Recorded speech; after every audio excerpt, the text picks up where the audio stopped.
Welcome to the Atomic Level, the show where we decode the matters of wealth, one insightful conversation at a time with the rising stars in finance, business, and tech, right here on Substack, so that you can grow and protect your net worth. Most importantly, your net happiness. I'm Chris Snook, and today I welcome Lakshmi Gadapathi from Unicus Research. We're going to learn all about the work at Unicus Research, but first, we're going to learn about the woman behind it. Lakshmi, welcome to the show. Thank you, Chris. Thanks for having us, and thanks for having me. Oh, well, I'm very excited to because you've been climbing in the charts lately, and I think for good reason. You're subscribed to by some of the people who have done really well as episodes on this show. Some of the top 10 on Substack in finance, and so whenever I see friends of mine who I consider to be extremely brilliant subscribing to other people, I got to meet them. And so now I'm meeting you. And now we're sharing that with those both in the live room as well as listening to this on replay. So for those who are new to the show, welcome. We're going to take a nice long journey here to get to know the woman, the operating system, the strategies, the tactics, and most importantly, the practical takeaways. But we're going to start with the most important part, which is the human, because Unicus Research is not a bunch of bots. It is this woman right here. Where did she come from, Lakshmi? Oh, boy. That's quite a journey. Definitely, we are not a bunch of bots. That's for sure. I started in the industry. I provide short investment ideas to institutional clients, and almost always I look at things. I look at everything from a different point of view. And when I started in the industry, I won't bore you with my resume, but I worked for a boutique independent investment research firm, and after a while, I chose to start my own. So when I started it, and I don't know, I bootstrapped from day one. All I had is Wi-Fi and my brain. So when I started working. The way I approach life, the way I look at things is the foundation of the way I do research, right? And I wanted to say there is a team behind me, and every single one of them in my team are absolutely unique. You would not find it as like the top two Ivy Leaguers or anything like that. People who think outside the box, people who question the norm, people who try to unpack everything, people who question what's being given, as in why it is the way it is how everyone in my team approach everything. So I started looking at electric vehicles when I first started my firm. I had no idea. I know what everybody is saying. I know how the media is spinning the electric vehicles. So I didn't have a penny, so I went on, it's like on a contractually hired a battery systems engineer that I try hard to find on LinkedIn, and of all places, right? So, and I try to understand the ins and outs of why electric vehicles is good and why it's not worth the hype. So, learned a lot, and realized that EVs and ICE vehicles, EVs are no better than ICE vehicles. And just because you're driving EV does not make everything you touch green. So we learned a lot, right? So that is the process I dissect, and entire people in my team dissect. So the questioning the norm is the foundation of who I am. And it started off at a very young age. And, I always have this norm as just because you're an older person doesn't mean whatever you say makes sense. It has to make sense for it to make sense. So I think I always say short sellers are born, they are not made. And I strongly believe in that. So yeah, that's how I started Unicus. Interesting. I haven't heard that one before. Short sellers are born, not made. I've heard leaders are born, not made, and I've heard other things. Entrepreneurs are born, not made, but I haven't heard short sellers. So it makes sense that that they could be born and not made as well.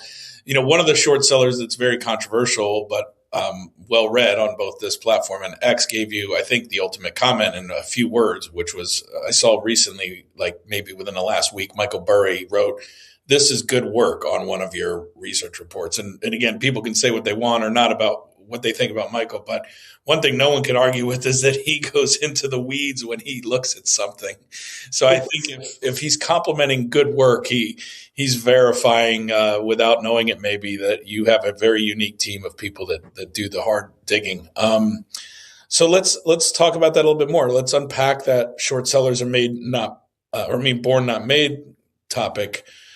What makes you believe that, and what are some of the things that an unborn short seller will never be able to do that a born one naturally does? Because that's, I think, what's interesting is. Oh boy.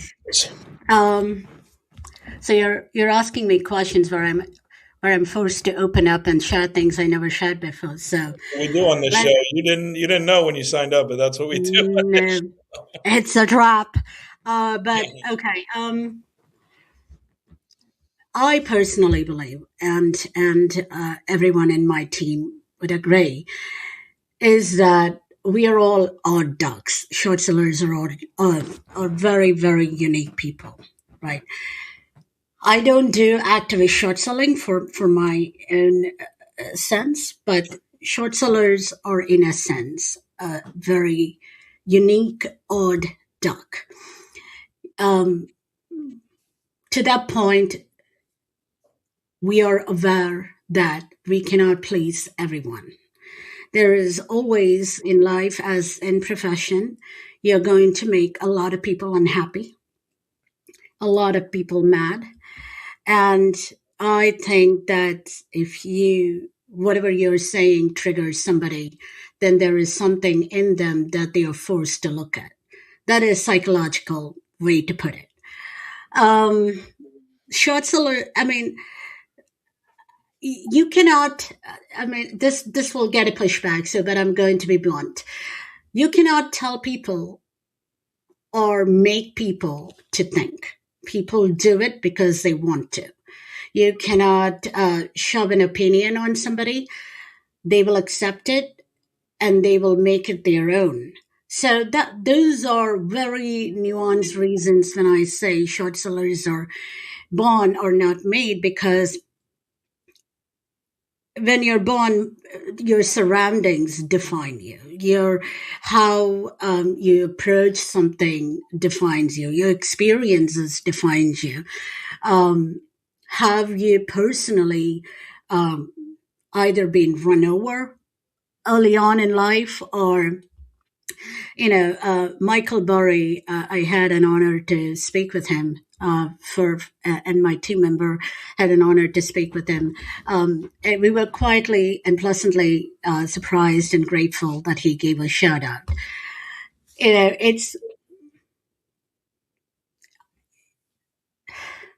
So short sellers are very unique, very opinionated, right?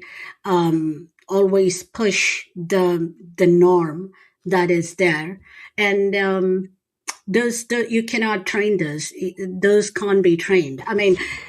There might be a scenario where you can baptize somebody to think a certain way, and that I would like to call that a cult, right? But that's one of the notion that I wanted to say is short sellers are born, they are not made, because circumstances make them who they are.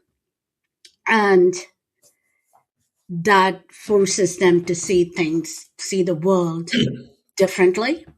That also makes most of them lonely, as in not emotionally. I have to be careful in how I place that. Lonely as in intellectually lonely, right? So because I wanted to give you this to kind of run with. I think that they are the diametric opposite of the entrepreneur, in the sense of that loneliness, in the sense of that conviction.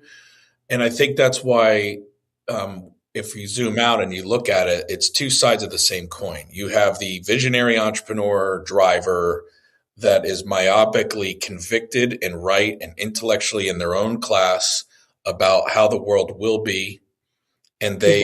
they are going to at all costs go all in on that set of assumptions, those set of Yeah. facts, and they are going to shape those circumstances to make themselves right. Yeah. And short sellers are inherently going, but that's interesting. However, here's where the gap is. Here's where the gap is. I don't think it holds together here. And I'm so convicted on that I'm going to bet against this right now. And Yes. so they diametrically oppose, Opposed. very similar. Yes. Yes. And we pride ourselves, and I think Michael Burry has proved it over and over again. And also, everyone gets a bad rap. It's that we stay way ahead of the curve. So sometimes so ahead of the curve that, the reality takes its own time to catch up. Mm-hmm. And that's why when I share my research, I always say, when X happens, you won't see the impact right away. There is a lag.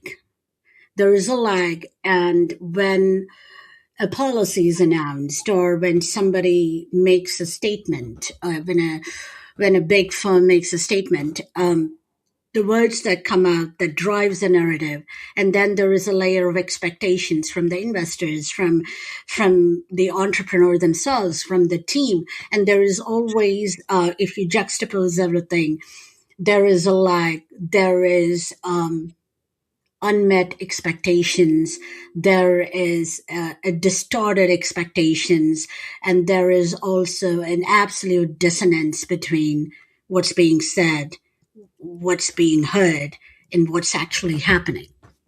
So trying to capture all of that is hard. Hence, you need a very specific set of personality, point of view, with respect to the work you do, with the world and everything, to be a short seller at the core. So because it doesn't go with like 9 to 5 or 9 to 8, you're a short seller, and then you shift your gears and you become like some individual, with everything else. It's hard. Everything is fluid, and such is life. So in that assumption, an institution could be net short or net long in a position at any given point. But inside of that institution, there are likely going to be people that are always short, and then there's the people that are always long, and you blend those people together to make sure that you have a strategy that is hedged.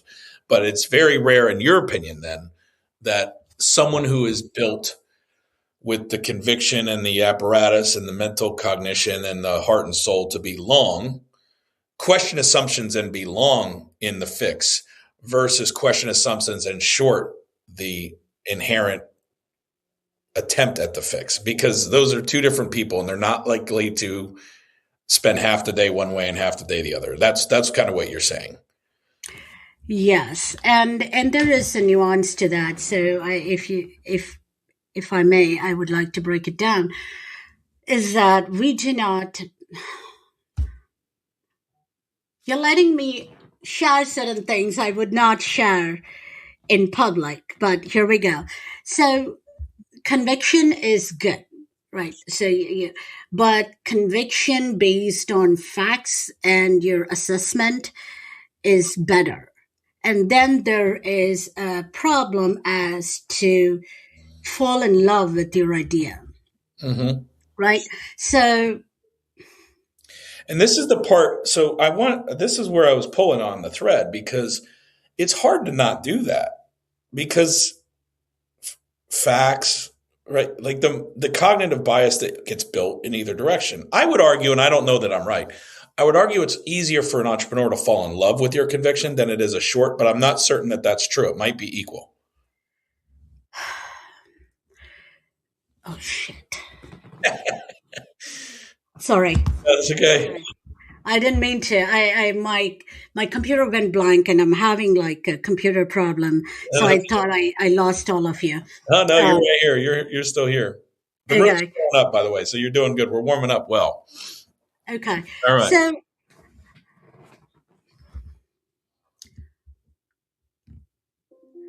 emotional intelligence is very critical.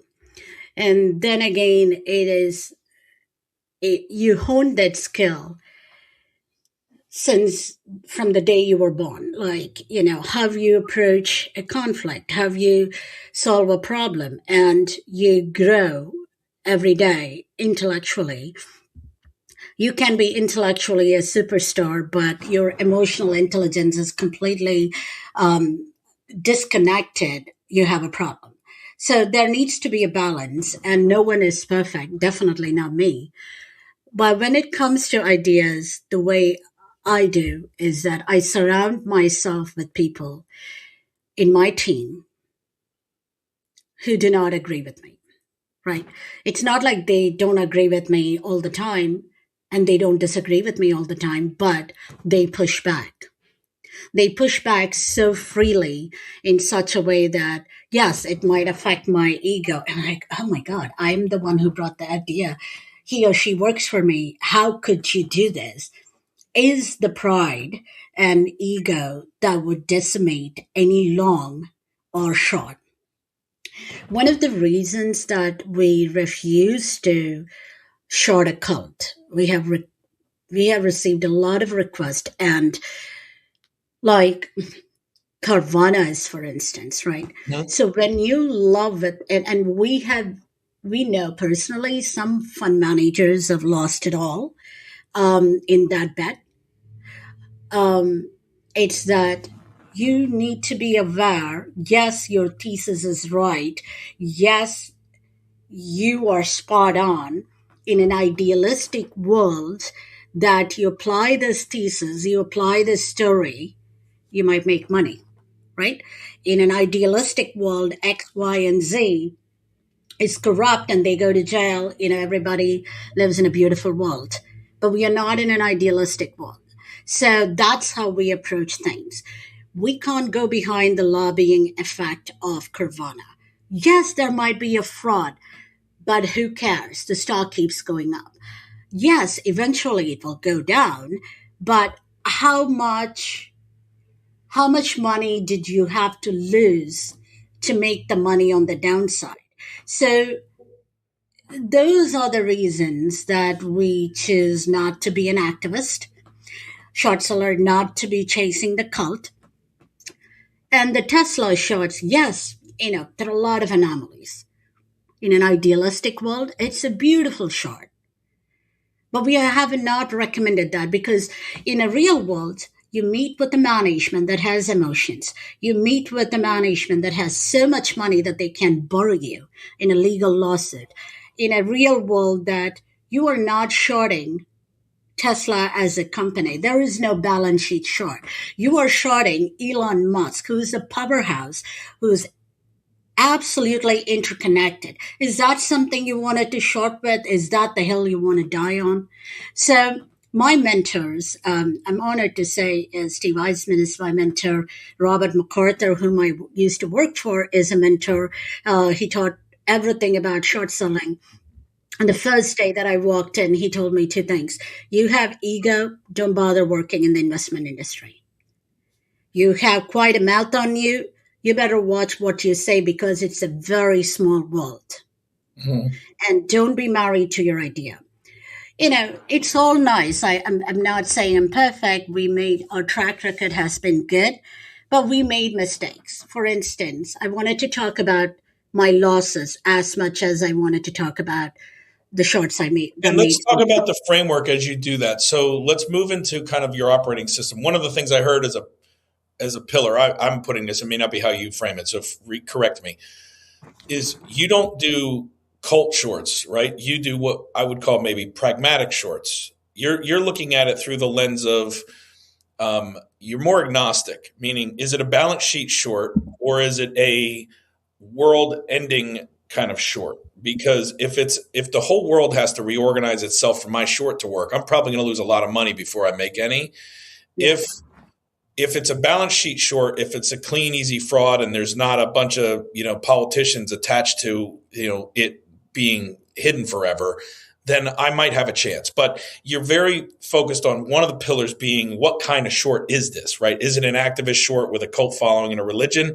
And who's the counterparty religion? I think of Ackman against Herbalife and Icon, right? That's a legendary one for me. I think Ackman was right. It didn't matter. And I understood that was a bad idea because I spent time looking at that industry of direct sales. And I was like, there's no way he's going to win against that cult. And Icon knew it. And that's my summation of that one. But that's one thing I heard in the framework was like pragmatism versus idealism. What are some of the other pillars of what you look for before you make a bet? And then let's talk about the wins and the losses that harden that framework. Excuse me. Yeah. Sorry. We don't short. First of all, we don't post our short ideas or research on Substack. Just so everybody is clear, there's so much confusion for compliance reasons. It's just for our clients. So having said that, we don't recommend shorts that are 52 weeks high because you have to fight with the momentum traders and it's not worth the risk. That means you have to probably leave some money on the table. And that's okay. So you really can't pick up every penny. You have to leave something on the table, and you need to be okay with that. So we would not recommend something at a 52-week high. We always look for, when we look for short ideas, we look for company-specific catalyst. So anything macro, as in sprinkle on the top, as a pressure, but for us to even take a short idea and recommend it, it has to be company-specific catalyst. And Can you give an example? If not, you can weave it in later, but I'm just curious what you mean by lower cash, no organic growth, higher debt. Gotcha. And this brings me to roll up. So for a company that is growing just through the roll up makes probably a fantastic short. But we wait for the anniversary of the M&A to come in, because when a company buys another company, it will have an accretion of revenue for growth for at least four quarters. On that premise, we will wait for it to reach the anniversary. So these are all the steps that we take to not to get blindsided. We don't do pharmaceuticals. One exception we made was Moderna. That is because at the request of a very well-respected client, and we spoke with the whistleblower, and there was a humongous fraud. So we recommended it north of 180 or 150. I can't remember, but that is the one exception we made. But we don't do pharmaceuticals. Don't care how much there is a downside, because I have no clue who is bribing whom or who is buying whom or what kind of, and we stay away from politics. We are politically agnostic. And apolitical, right? And these are the things that we look for when we are recommending a short. It helps us to not to get blindsided, and B, for instance, we've been following the auto sector for the past 3 years, so we do not rely on Mannheim. We do not rely on other published data, because they're all owned by each other. So for my son, I am always going to be the best mother in the world. That does not necessarily mean I'm the best mother in the world. So the point is, we don't go to Mannheim for the data. We spoke with and reached out to hundreds of wholesalers, dealers, and we get the pulse directly from the auction houses. And that helped us to keep our clients ahead of the curve, as in, we don't recommend a short idea when we initially recommend with a higher short interest.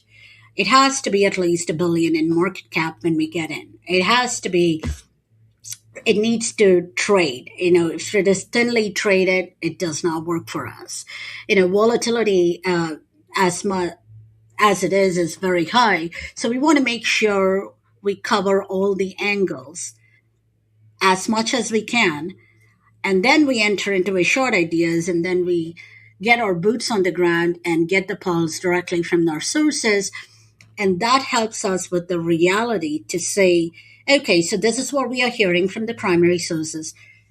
This is our fundamental analysis. And this is what the street is saying. So that helps us to consistently build up our conviction and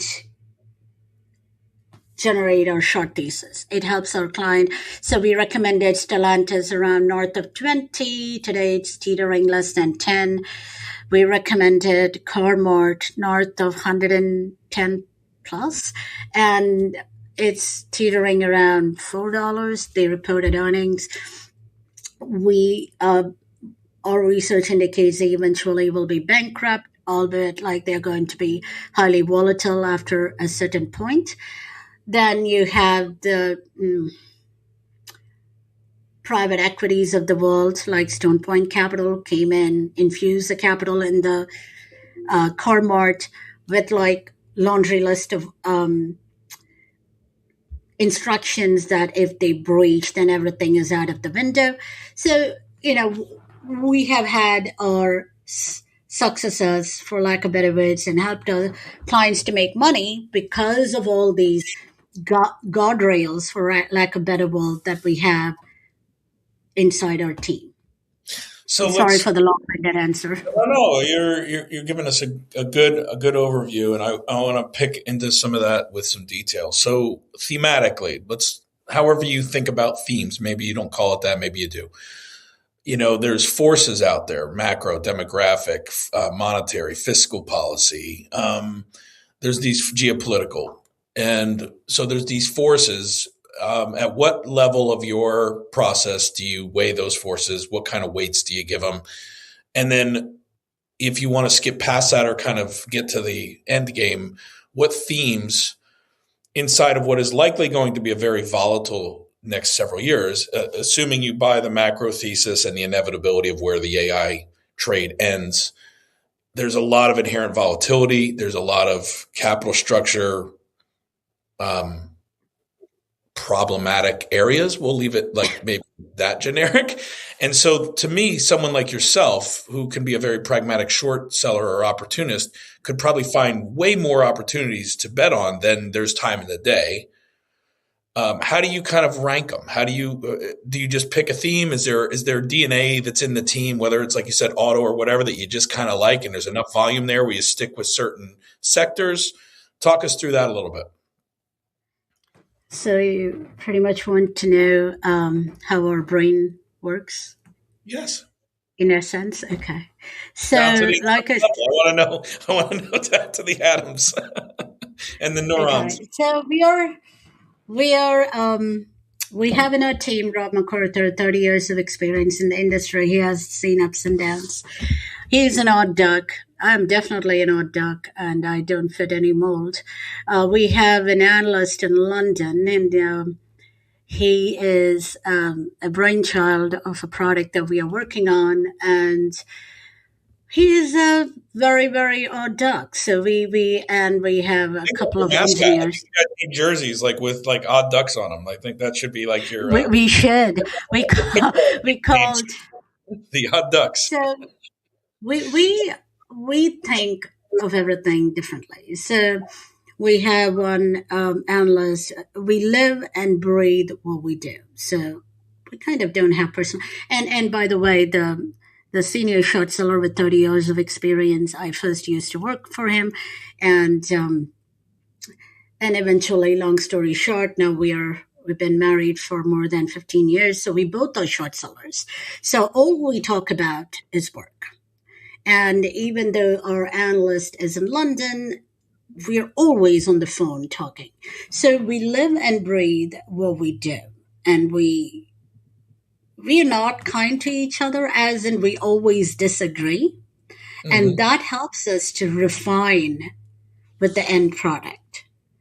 So I'll give you an example. And for the past, since I started the company, even before that, after 2008, let's go all the way to 2008. So after 2008, you have a lot of regulations. And because of this, shadow banks were like popping up here and there like weeds. And it was fine because there are certain tranches of people and tranches of small businesses that require capital that otherwise would not get any capital were able to access capital and liquidity, whatever, in this economy. They were serving the purpose. Then 2020 happened. Um, let's leave the politics and conspiracy theory and all the drama stuff out and say there was a huge amount of stimulus infused into the economy. Hmm. And there were at the same time a lot of things that were paused in the economy, like student loan reporting, and credit cards were giving extended line of credit. And Lords weren't evicting. Right. That was another one. yes, yes, and a lot of people were really suffering.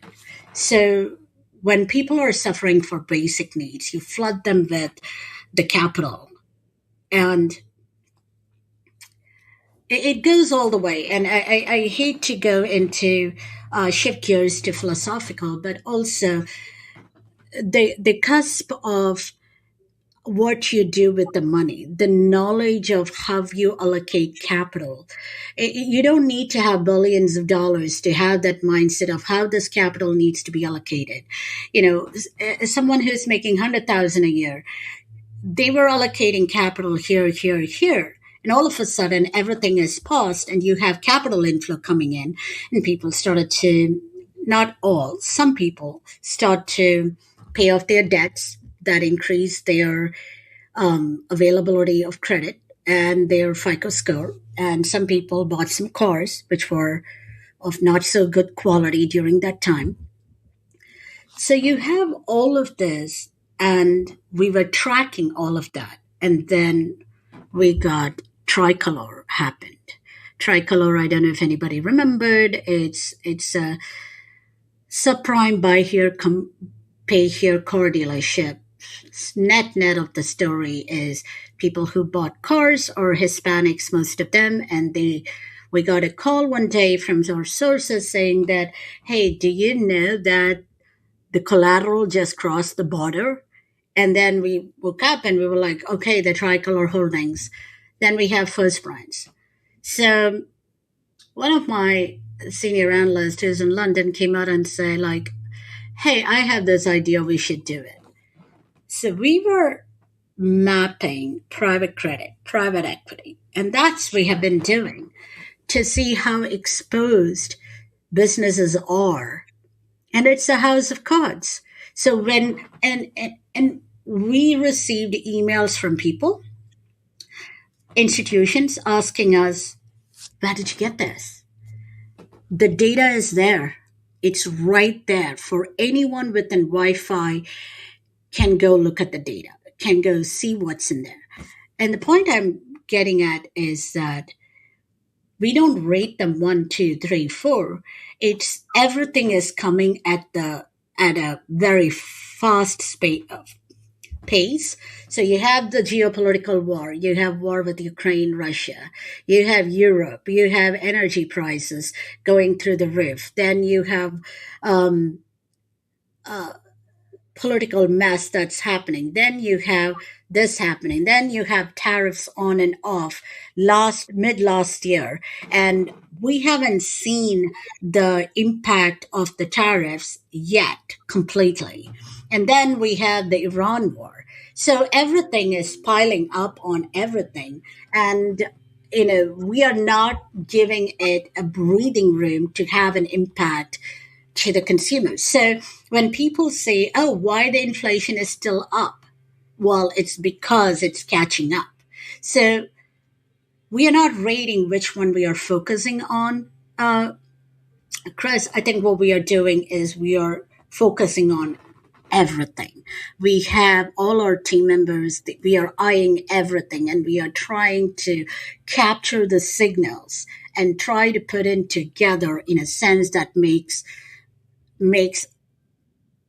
to see that, okay, this is where we are heading. and give it to our clients. And So, that's what we've been doing.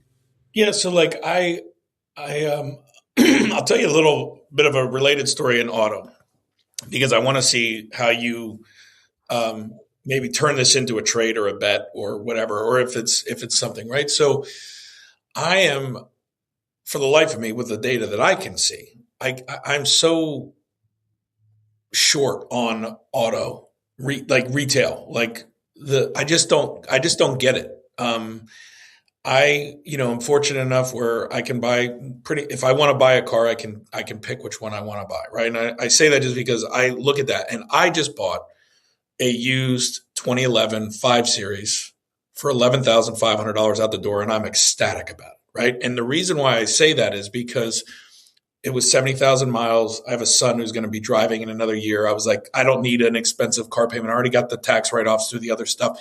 I want a nice car. I always liked those 5 Series. It was in great shape. And so I was like, I'm going to get rid of a payment and I'm going to do that. Now I'm like anybody else. I'm looking to preserve cash for opportunities for anything. So I'm pragmatically going, I just bought a car for under $12,000 that I love, right? And it's great. Yeah. But what's my point? My point is, in my mind, I'm looking around and I'm going, I went to the dealer, which I've bought cars from dealers for the last 25 years. I haven't bought a used car in my entire life, basically. So this is a first for me, right? So I'm looking at my own shift, and I'm a data point of one. And I only say that because then my brain starts to do, I think, what your brains or your analyst brains do, is I start looking at the macro and everything I know, and I go, I wonder what's going to happen here. So I meet these two guys down in a little town called Grover Beach. They have two guys and a mechanic and a warehouse that would not impress anybody, and that's their dealership. I almost drove past it, right? Because I was like looking for the address and I couldn't see it. It was like literally like a hole in the wall. And meet the dudes, and they're like these young 20-something-year-old, late 20s, just entrepreneurs, and they used to work for a big dealership. And they sell 24, 25 cars a month, and they do specifically cars under $25,000. That's what they buy. Reliable used cars, German and Japanese, under 25 grand. And that's who they serve. Their average ticket's like 10 grand, 9 grand out the door, right? So they're just doing that. And I looked at the dealer. The dealer had comparables with like 80,000 miles, similar year, similar whatever. They wanted 17.5, 18.5. It was going to be like 7 grand more out the door to buy what essentially was not nice a car, meaning one had a key mark down it from the dealer. They wanted 6 grand. So I'm trying to negotiate it with the dealer because I'm just comfortable with the dealer, and they're not coming down, and they can't come down, right? So then I end up buying this car from these two dudes.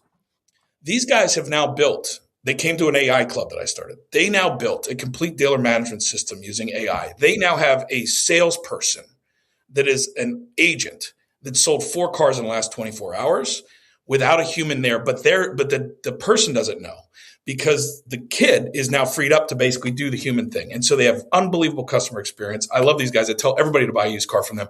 And in my mind, I'm just going, play this out for me for a minute. So right up the road, there's all this real estate with 5 dealers on it, taking up several blocks next to Costco with hundreds and hundreds and hundreds of used cars on their lot that they can't clear in a month because the financing is better on the new cars and they got to churn their new cars.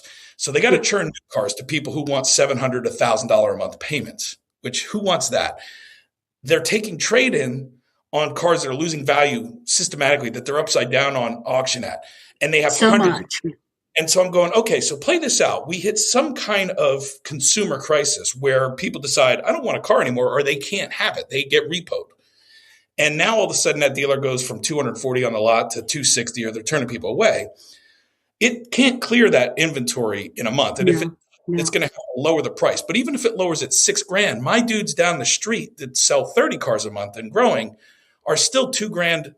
Like they could drop $1,000, still clear $1,000 a car, and be the best game in town. And for them to blow through their inventory and have a reset at whatever the new price in the market is, takes them 30 days or less, whereas the dealer can't do it in 90 days. And in my mind, I'm just going, how could you ever be long auto right now? Well, I think everyone is that. Right? Not to mention the memory chip shortage that's coming, where auto will be the last people to get the chips they need to put in the cars. Yes. At prices that the market will say, too bad, so sad, I'm glad you want them or not. Forget all that noise, because that's a whole other dynamic. The auto sector is done. It's pretty much done, and it's there's going to be some mergers, and the dealership model is done. I mean, it's going to be there, and it's going to slowly fade away, but in essence, it's done. I mean, if you see Carvana, uh, for all the very passionate shots for Carvana out there, I'm not bad mouthing. I'm not pumping them. I'm just pragmatically saying that Carvana has been buying Chrysler, Dodge, Jeep, and Ram from Stellantis dealerships here, dealerships there. So thoughts our thought is that eventually Stellantis, they had to spin off CDJR to Carvana. That's one angle. Um, it's not making money. The Europeans and Stellantis dealerships have no clue about the American demographics and what they want and what they need. It's better for them to just spin that off. So Stellantis has Carvana has been buying them, and Amazon has been in the used car industry, and eBay is in there. So it's changing, like you said, Chris. It's shifting. The market is shifting in how people buy the cars and how they bargain, how they browse to buy their cars. I would never do that. I would never buy anything like that online, but there are people who are clicking and buying it. Well, So it, you're shopping online. So again, there's a difference. I wouldn't buy a car online either, but there's a difference of the time suck, right? Like people yes, don't want to negotiate for 5 hours. They don't want to sit in the thing for 4 hours and have bad yes, coffee while the manager pretends to go back and forth just so that they wear you down and get you to agree to the payment that's $10 north of where you want it to be. People don't want to do that, right? They need a car. They need transportation. They want a fair price, whatever they think that is. That's not the point. Everything else is inefficient, right? And so the companies, so I think like at the end of the day, what doesn't change is, especially in California, like a state with nothing but freeways, what doesn't change is the number of cars on the road. That's not going to change. Like there's yeah, people here, there's going to be cars here. So somebody is going to move those vehicles. There will be someone who benefits from the transaction called buyer seller, right? But the yes, business model breaks. The dealer centric business model doesn't hold, in my opinion. And so then you have to look you're at right. what does that consolidation of dealer networks look like and brands over the next time? What happens to that real estate? Is it still required? Can it be repurposed? If it isn't repurposed, does it just become the new way for them to have showrooms and be a Elon 2.0 with Tesla, where you don't have to deal with the There dealers? you go. But Yeah, this is years in the making, right? That's not going to happen overnight. So in the meantime, what's going to happen is price pressure is real. Gas is real, yeah, whether it comes down a couple bucks a gallon or not. And people's pocketbooks are stretched. And I'm having a cigar yesterday with a guy who literally is in finance for like 12 dealers, and he's telling me, "Oh, the paper's fine. We're moving paper like you won't believe. I mean, I can't believe how many people have $1,000 a month payment." And in my mind, I'm just going, "This reminds me of Mortgage 2.0." Like I remember, oh, that's fine. Everybody has a house. Like everybody needs a house. Everybody can afford the rate. And I'm going, this guy's making money pushing car debt. And I'm going, and he's a smart guy, but I'm like, he has no idea how this doesn't last. And in my mind, I'm just thinking, I don't know what the trade is. And so here, I'm going to weave in a question from one of the audience because I think this is a good time to do it. Let's say that you just have a lot of these thoughts, like you see sectors and you go, and then I read Lakshmi's stuff and I read Unicus and I go, okay, great. If you're a mostly long public market investor, that's a lot of people, right? Through an index fund, through ETFs, whatever. Let's say you're mostly long. Let's say this world goes into a volatile state and there's all these short opportunities. What are the best public beneficiaries? This is the question. What are the best public beneficiaries of some of these themes? So that if someone is like a long public investor and that's kind of what they do, is there an ETF that kind of bundles these? Is there something that takes like a short position, or is this kind of you have to kind of make your bets on a one by one basis? That's the question, rephrased by me. Thanks, Al. okay, thanks for the question. Um, God, you're making me share things that I would never publicly Well, yeah, share. but this is This why they're all going to is subscribe to you. this See, is they're going to not subscribe. cool.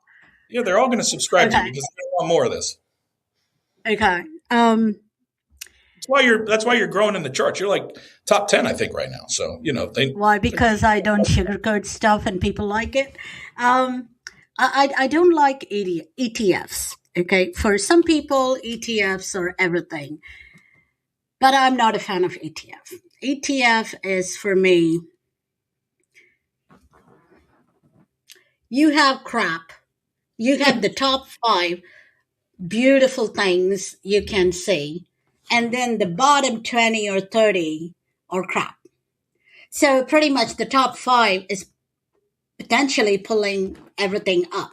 So that's not my style. ETF is something that I would not do. I Anybody who comes and asks me for insights, I would not recommend it to them. That's my that's my viewpoint on ETFs. So no, I would not Which is recommend anyone to. it makes sense because if there was an ETF, you would have probably built it. It would have called the Unicus ETF and it would have been a bundle of shorts. But because you have to understand how the sausage is made, you look at every ingredient, you can't for the life of you endorse a product that is a bunch Yeah. of sausage. And I understand the philosophical integrity of that makes sense to me, right? So again, not saying ETFs are bad or good. You just don't like them, and you said why, and it matches how You you've kind need of. to know if you're an investor, if you're investing in anything, okay, you need to know what's in it, how they're making money, what they're it's like your home, right? So you sit at every day and say, okay, this is how much I'm making, this is how much I borrowed, and this is where my money is going, and this is where the money is coming from. Is my money is going to be consistently coming from that source alone? Is there another source income is coming? Who am I borrowing? It's the same philosophy. Now apply it to a company. When you wanted to invest in something, you wanted to know how they're making money. Are they making money organically, or are they making money by buying others who are making money? Mm. So who are they borrowing it from? Are they borrowing it from shareholders, or they are they're borrowing money in an expensive manner, say from private credit because it's an easy money. So now I was just explaining this to my analyst this morning. Everything in life, this is how I function, Chris, since you asked me. Everything in life has a trade off, everything in life has a price. If you're investing in, you need to make a trade off. You need to be aware of what is the trade off you're making. Can you live with it? Mhm. Financially, emotionally, can you live with it? So everything has a price. So you invest in a stock. Are you okay because you're investing because you want to invest, or you're investing because somebody else is investing and making money and that you wanted to make money just like them? Because they're everybody is different. Your philosophy for investing in Google would be completely different from another person's philosophy for investing in a Google. So you need to know whether it's fit for you. And when I choose an ETF, I have no idea. Somebody put up the bundle together. That might not be my taste. I work hard for my money and I wanted to know if I invest in company A, I wanted to know if I understand their business. If it is too complicated that I can't understand, I wouldn't invest in it, Right. right? And if you borrowed money and they're packaging it somewhere and its CLOs are flying, CDOs are flying, like I have no idea what that is, so I would not invest in it. For me, that's the simplest way I can break it down. So I think, understand the business. yeah, and I think we live. So a lot of my audience is what you would consider um, a wealthy family, but they probably made their business. They probably made their money either one of two ways. They build a small business, which is the primary source of their net worth and highly illiquid. But they've built it for years, and so they've compounded. They've maybe set up self-directed IRAs. They've got passive investments. So they're inherently going to get put into these products simply because they probably have a fiduciary that just slams them into that because it's a model portfolio and for the last 15, 20 years, the numbers are there. So who's going to complain? And I'm not diminishing that people have a strategy to that. So for the advisors that follow me, and I'm not saying that that's evil. I'm saying that's just like the pragmatic, like truth, right? Like people aren't they don't have the time or the knowledge that you have to go look into the weeds, and they're just hoping that their fiduciary does the work, and rightfully so. That is why you have a fiduciary. The other person is maybe someone who's traded in their personal account or skeptic, but they're like, it's not the majority of their portfolio, and most of it has been through their 401k or through something where they've socked away for 20 years as an executive somewhere. The reason why I say that is because that retail kind of heavy, index heavy money is recognizing that they're interested in maybe more of how that sausage is made, because now they're trying to protect what they have. They have something to lose. And so that's why they tune into here. That's why they read Substack. That's why they find folks like you. And they're starting to try and cobble together, because now they have access to information and intelligence they didn't have before.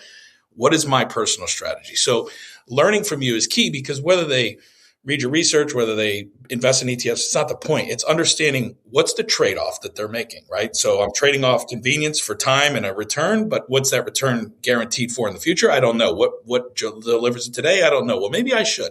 So if everything's a trade-off and everything has a price, how do you think about everything having value? When you place a short recommend, do you worry about or think about what the inherent value is, or do you just know it's not worth what it's at today and you don't go worry about whether it's 4 off of 110?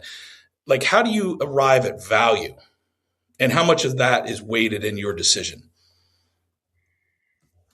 Wow. There are a few thoughts if I could share, and also wanted to add a few things.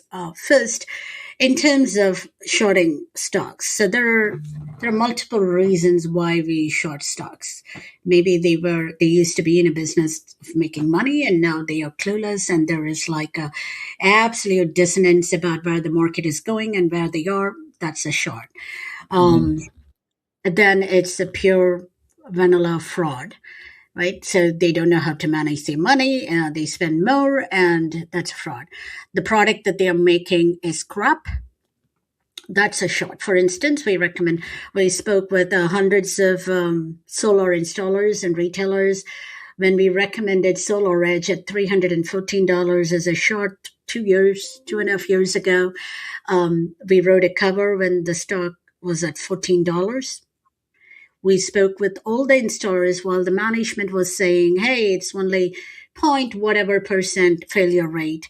We spoke with the installers and distributors, and they said, oh, I would not want to touch this product.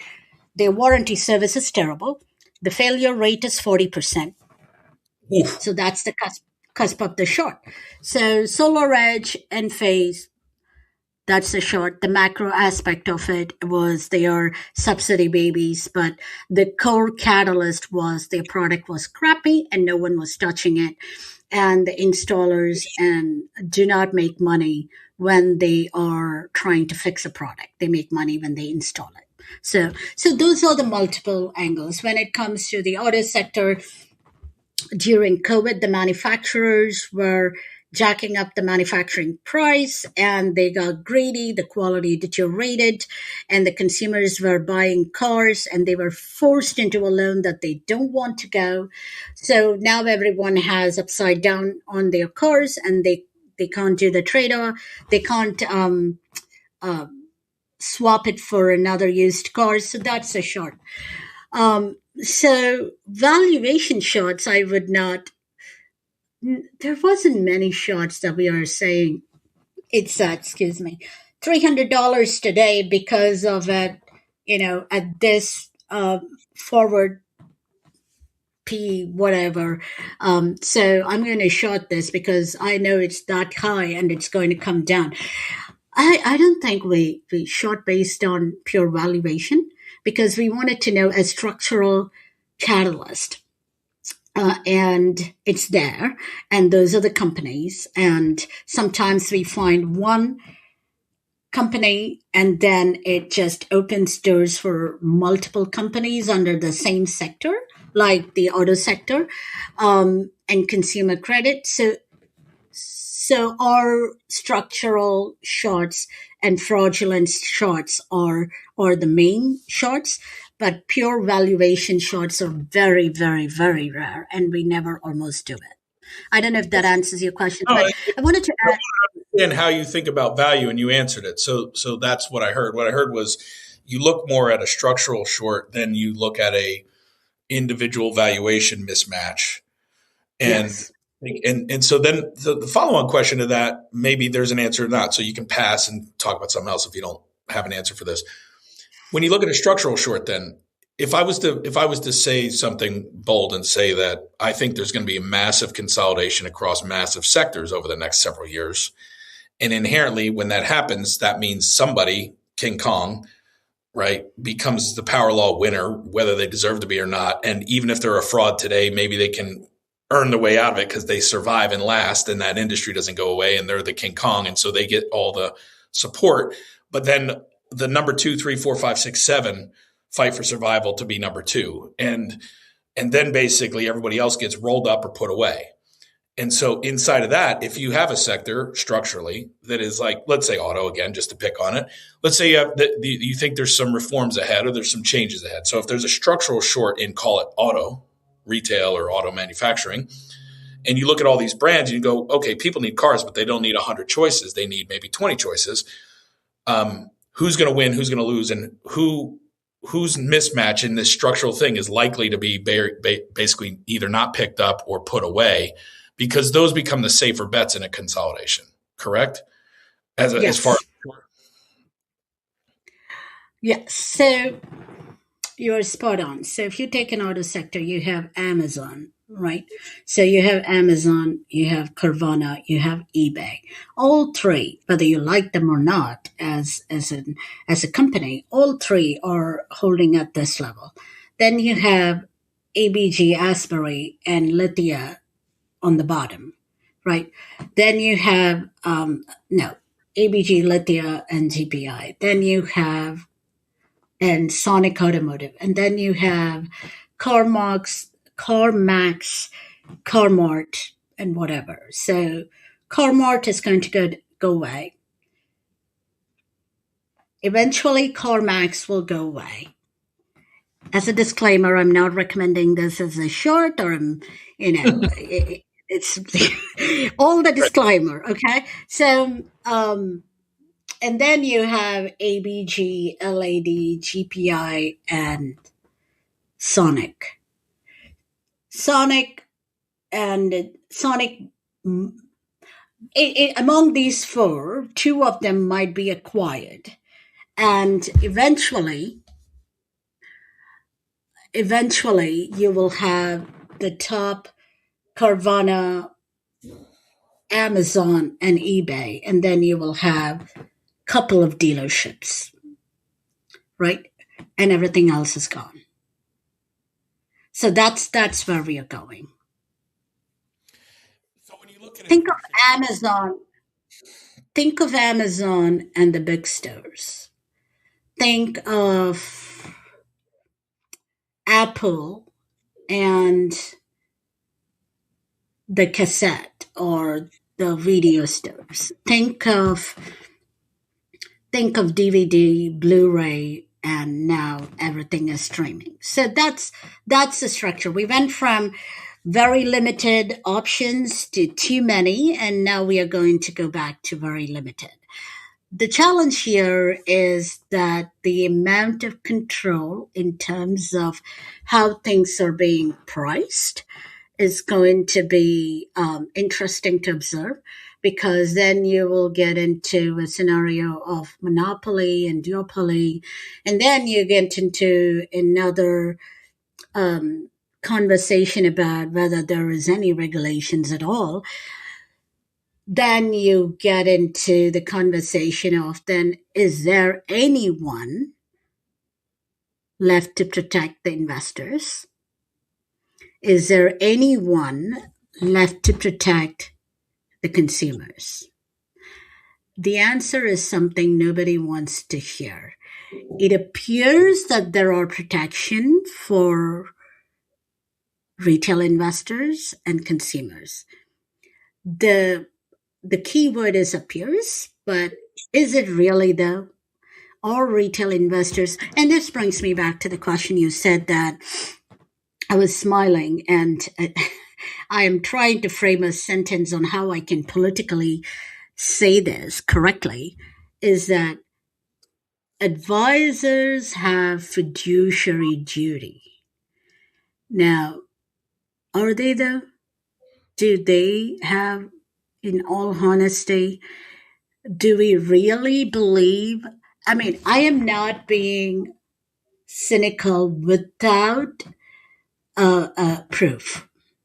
Okay. Right. So we've been looking into the private credit, and there are a lot of retail investors in this fancy ETFs and investments that have exposure to their retirement that are private credit.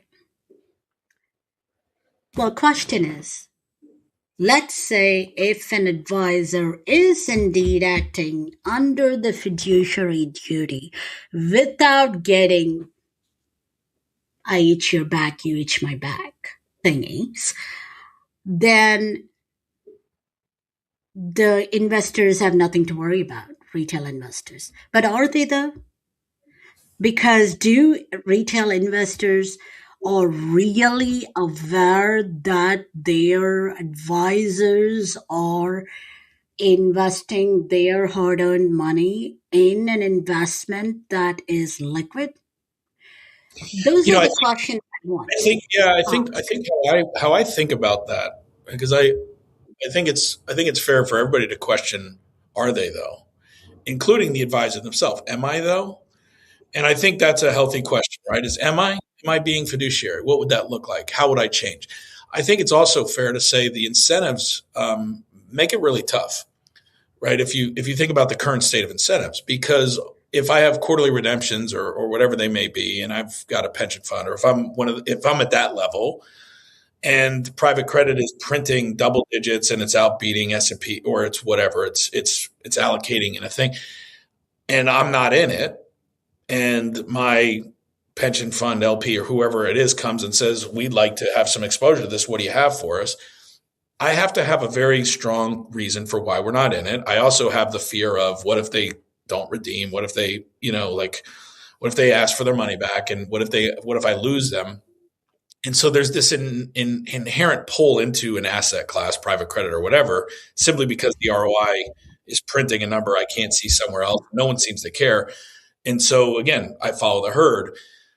The conviction to not do that is very tough when fees and everything are on the line and when your job is on the line. And at the same time, if you're doing the work, you might say, well, I don't like it. I don't think I need to be in it. And so the reality is that the whole dang thing is a casino.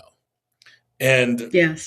and it's almost impossible to truly be fiduciary in a casino because the house always wins. And in this case, the house is the people that can print and spend at will because they can back it up with $1.7 trillion worth of guns. And until that model changes, which it won't change anytime soon, until that model changes, we have to recognize we're all in a casino. And so who's placing the bet on roulette versus blackjack? What hand am I playing, right?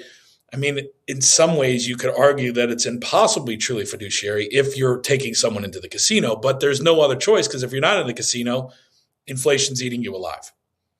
So I don't say that with any answer. I say that as just a statement of the challenging reality that even the most active and ethical fiduciary is facing and that they're wrestling with. That is true, and that I completely agree with, and that goes. So the wealth managers, fiduciaries need to understand what's the trade off. Everything has a trade off. Are you okay to be in a liquid asset and have a 5% return instead of a 10% return? And can you be okay with it? Because in your conscience, you know this is consistent, boring, but consistent, not fancy like private credit, but consistent.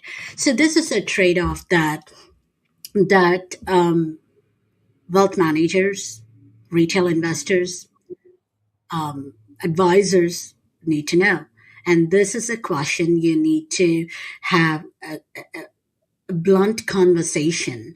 I mean, wealth managers and advisors are in a position that their position is not to sugarcoat, right? So they need to have this tough conversation. Hey, this is illiquid. You'll get fancy things, but you never know where your money is there, and you might lose it all. So, or you can have 5% and you can have consistent and you can be happy. And when everything goes up in flames, you'll be fine. Mm-hmm. So, I think those questions. Yeah. one of the practical takeaways that I want to just pin for everybody, one of the practical takeaways is regardless of where you're sitting, whether you're talking with your advisor or whether you're doing the trade personally, first question is, what is the trade? So what is it? Whatever that is. And then what is the trade-off? Those two questions should always be the same. What is the trade? What is the trade-off? That's one takeaway. I'm going to go to AA had a question here that I want to do while we're on private credit, just in case you have an answer to it.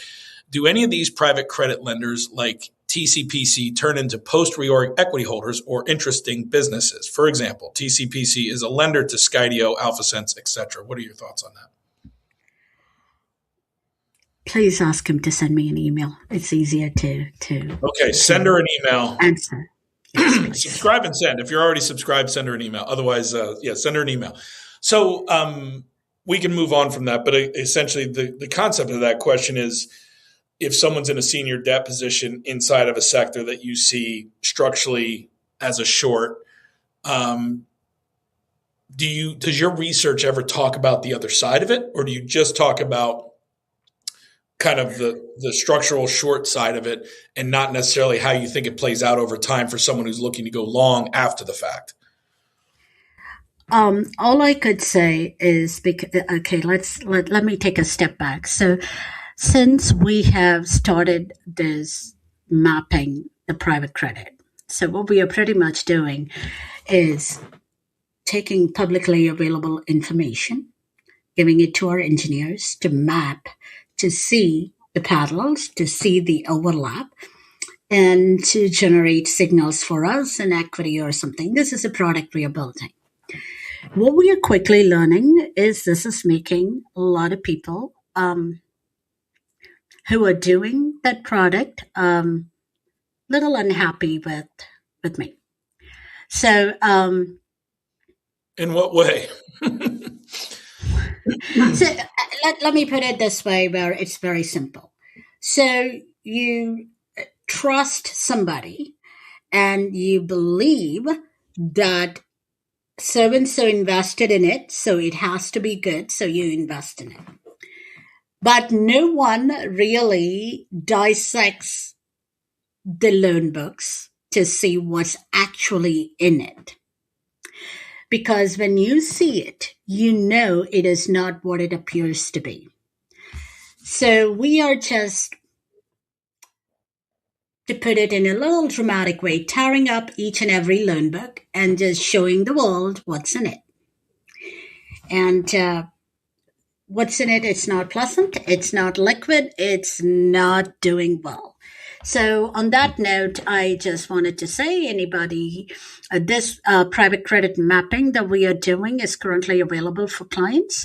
The individual loan books that we are dissecting are for the founding members or confidential insights. Substack has been wonderful, but my apologies to everyone, is it's confusing. We did reach out to them to remove the basic package. So anyone is as a founding member of Confidential Insights, it's on discounted rate today if you ever choose to do it, right? But the individual loan books will be consistently published on the founding members or Confidential Insights thing.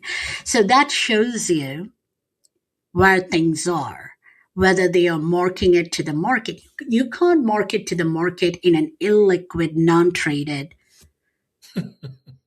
bunch of flavored turd, right? So it's like my son comes to me with like a stick figure and I say, I love you so much. This diagram is beautiful. I'm going to mark 10 out of 10. Is it 10 out of 10 though? Maybe his father will give him 8 out of 10. So how you're marking it based on what you see fit is what's going on. And at the end of the day, is the mark really there or everything is zero? Is something we are digging and it's not pleasant. So, what's our concern is for consumer credit, consumer retirements. Just be aware where your money is and whether it's safe. And on that note, you said family offices, right? And money managers, wealth managers. We have been receiving an increased interest in us starting a short biased fund.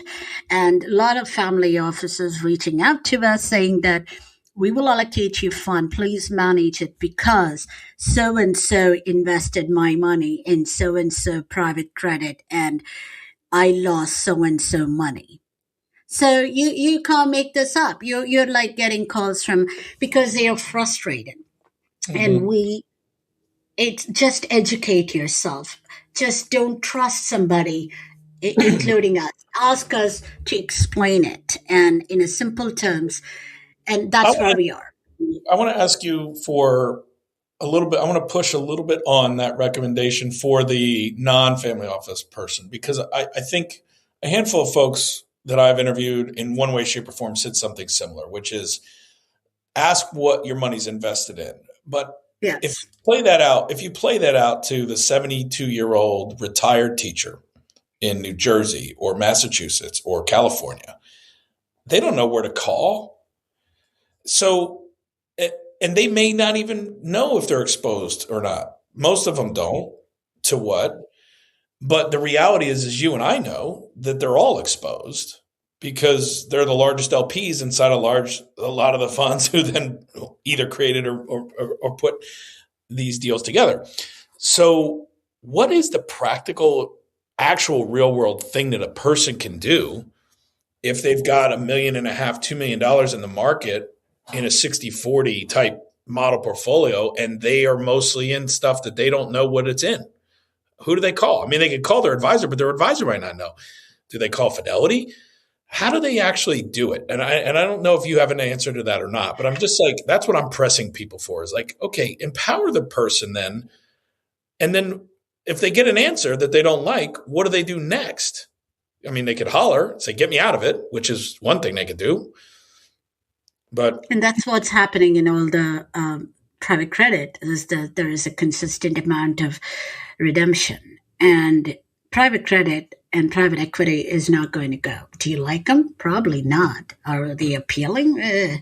Maybe not. But they're not going to go. Private credit and private equity as an asset class will survive, whether we like it or not, right? Some of them will be bailed out, whether we like it or not. And you're going to pay for it, whether you like it or not.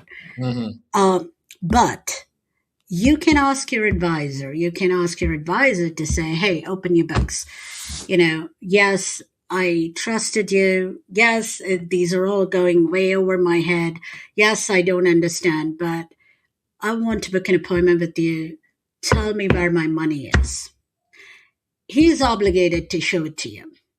And if he doesn't understand where the money is, then both of you have to figure out where the money is because that is step number one, right?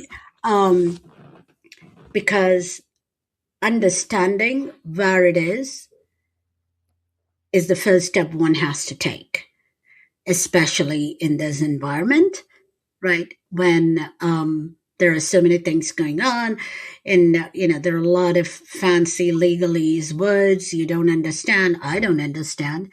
So ask somebody that you trusted. There is a reason that somebody trusts somebody with their money. So use that trust and ask them to show where my money is. Well, and I love that because one of my mentors, Mickey McManus, always says, where it is what it is. And if you apply that thinking to this scenario, you say, where is it? And if they say, and I'm going to use something totally different than private credit. If they say SpaceX, you go, well, where is it in SpaceX? If it's in an SPV, that's different than if it's in a direct issue stock certificate. If where is it? What? Bitcoin. Well, where is it in Bitcoin? Is it in a hard cold storage wallet with one BTC on it with me holding the private keys, or is it in the IBIT ETF? No, it's in the IBIT ETF. Okay, so where it is what? What's in the ETF? Right. And what's in the Why it's in SpaceX? What does SpaceX do? I'm Right. not sending my cat or a dog or my mother-in-law to space and leave it there. Like, what's going on? Why it's in SpaceX? What's the revenue? So ask the question, and it's an uncomfortable question. You are not going to be liked when you ask a question. So be okay with not liked. Be because your end goal is where your money is, and Right. Well, you where will it is be prepared. again, well, where it is what it is. So if it's in what you call a flaming turd wrapped in more turd or whatever, right? Then your money is a flaming turd wrapped in turd. No, nobody wants that in their wallet. So, all right, Yeah. AA asks another question. So this is a good signal for you. So, how might a loan to own private equity shop? So that's what it sounds like they What's run. that? A loan to own private equity shop. That's how he phrased it, or they. I'm not Okay. sure if he or she. Um, that buys distressed credit use the Unicus platform. So what they do is they buy distressed credit. Sounds like with an option to own on the backside or an intent to own. How would they use the Unicus platform? So he wants to know whether if he's an investor or invested in private credit or whatever like that, I and think. then you want. Feel free to clarify in the chat, AA, whoever you may be, because I think what I'm seeing is they're I mean, asking they questions. can email. I think what I'm understanding, please ask them to email me. What I'm trying to understand is that if the product that we are creating, we are getting interest from a lot of people and they are not small fish.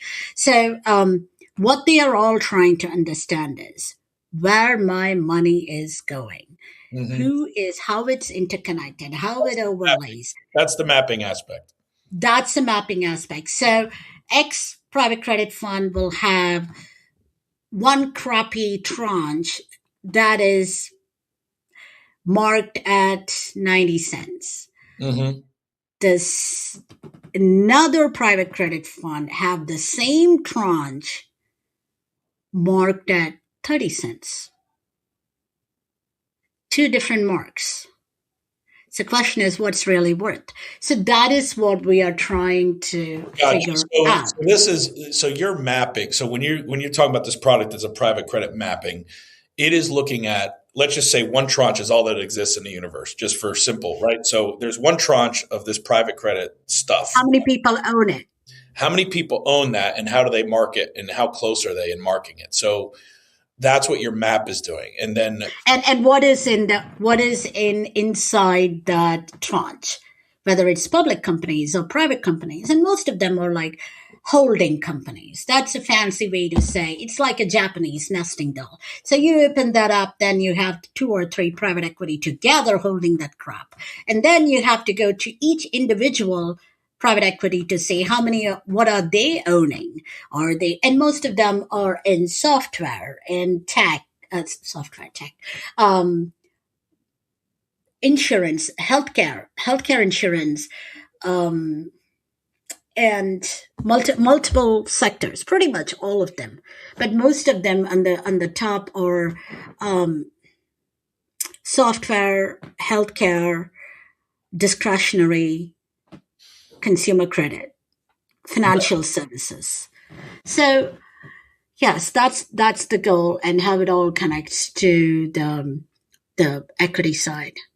got it. So I have a question just on the product side as we wind up. How much are you thinking about this as and I don't want to call it open source, but I wish it was open source.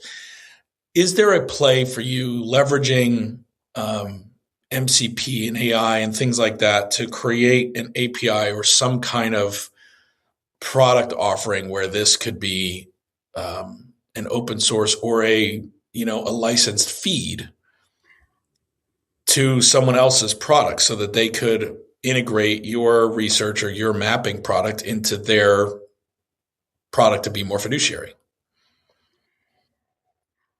Yes, so we are working towards creating an infrastructure that has the universe of private credits and private equity and overlaying them with all of these, and it will be intellectually intellectual property protected infrastructure will be eventually licensed on a yearly for a fee. Excellent. I was hoping you would say that, so that's good news. Okay. I look forward to learning more about that. Thank you. We will share when it's time to share. Very good. Well, let's talk about maybe one more thing that we haven't talked about yet. So, let's talk about practical takeaways, just to refresh. And then again, if you haven't already done so, guys, I think at a minimum you need to follow. At a maximum, I would become a founding member and take advantage of whatever discount she pushed out today, if that's of interest. So please subscribe. Do it as a thank you for her spending almost 90 minutes with us today live. She didn't have to do that, and we didn't know each other before this. So as always, it's been a treat to kind of get to know you in real time on the air. So please do yourself a favor, guys, and subscribe to Unicus Research and give Lakshmi and her team some love for that on Substack. And let's wind it down with kind of what's got you most excited about your business, the markets, the future. As a short seller, it almost feels like a contradiction, right? Because you're only looking at what's not right and what's not ethical and what's not working or what's not valued right. But at the same time, I think a lot of times people don't realize short sellers can be actually optimistic about the future. So what has you most excited, regardless of how you look at it? One of the things, thanks for having me, and appreciate it. And it's my pleasure. One of the things that gets me excited is the amount of information that is out there. So I was growing up and trying to use a dictionary to understand certain words. Now you can have it on the phone. So the information is in abundance, right? Read. And it's not only read, but read it with the critical eye for what am I missing kind of thing. Because as much as there are information, there are amount of misinformation there. And one of the reasons that we have an analyst in Europe, and we are going to eventually have analysts worldwide, is we wanted to get the information. Seems like sometimes we are in an information vacuum where there are information that we need are there. But the question you have to ask yourself, is that the right information though? Right? And no matter, yes, I'm coming here 90 minutes, but question me, question my team, push back, right? Because that is the way we can be aware of what's going on and monetize it at the end of the day for your investors or for your clients or your family or whatnot. So read with a critical eye and push and ask questions. And if you are a retail investor, if anyone pushes you with the creating an urgency, just take 24 hours to think, because this is how most people end up in some crappy tranche or an ETF, forgive my language, but just take your time in making a decision. I mean, I'm sure no matter how famous you are, you're all worked for your money really hard, and just ask so many questions before you invest in it. Yeah. And that's very simple. Yeah, I think asking more questions is one of my favorite lines from that movie that Tom Cruise did about Barry Seal or whatever. If you remember that one called American Made, there's a line where he's looking at himself like in the video camera and he says, in hindsight, I probably should ask a few more questions, right? It's like, I love that one. And I love that I think the title of this episode, if I was to title it myself and not leverage AI to figure out the right title, I'd say, is it really though? Is it though? I heard you say that like 5 or 6 times. You have to understand, because everybody has, I don't want to be that cynical, but there's always an angle, right? I really wish the world is filled with people who are with absolutely good heart and come out and do what's absolutely best for you. But that's not the world we live in. That's an idealistic world. So just try to ask as many questions as you can. Well, I want to wrap up with 2 quick reminders and a takeaway again. So a couple of takeaways are there's what's the trade, then also what is the trade-off? There's what's the price, there's what's the value. Is this a structural shift? These are some of the questions that she brought up. What's in it? That's another probably good one to ask. What's in it? The other one that I think is a key takeaway is where's my money, right? Where it is what it is. And so just where's my money allocated? It doesn't have to be an antagonistic one. Take the high low, but then press, right? Be willing to basically get an answer that you understand, because a lot of times we get an answer, we pretend to understand it because we're trying to be nice or because we don't want to look stupid. But at the end of the day, it is still your money, and understanding where it is your right, because you were the one who earned that money. And so unless you really understand it, don't leave that call or that room. I think that's just practical takeaway advice. That is practical, and don't get and be comfortable with being stupid or embarrassed. I get embarrassed, and I sometimes feel stupid all the time, and that's okay. And be comfortable with it. The more you're comfortable with this kinds of shaming emotions, the better you will at getting the answer. Because when you ask somebody, "Where's my money?" and they say, "Don't you trust me?" you just have to get your answer, because at the end of the day, in this kind of interconnected market, you have to know where your money is and whether it's worth anything at this point. Yeah, and I want to wrap with this. If you guys will permit me to talk about one brand partner / founding subscriber of Wealth Matters that I love. I use them personally. It's called Pebble, P-E-B-L. Hiring abroad or remote can take months. If you run a business, if you've hired remotely, if you've done that, you know that.